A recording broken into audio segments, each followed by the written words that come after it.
Hello, girls. Can you share your impressions with us? Do you love our bookstores? Yes, we do.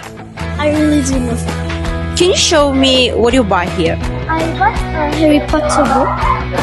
And then I also bought 2 tabalakas. Suitable apples. Wow. In the set.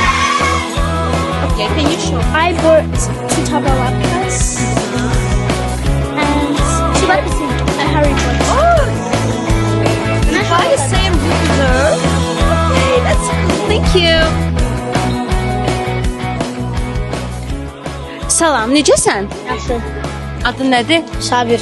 Sabir, bizə göstərə bilərsən nə aldın? Bəli, göstərə bilərəm. Sabir maması üçün hədiyyə alıb uşaqlar. Baxın. Çox centilmen bir bəydir Sabir. Şkatulka alıb mamasından Sabir, çox şirinsən. Sabir, buranı bəyəndin. Bəli. Həftə sonları da gələrsən, yaxşı? Gözləyəcəm səni.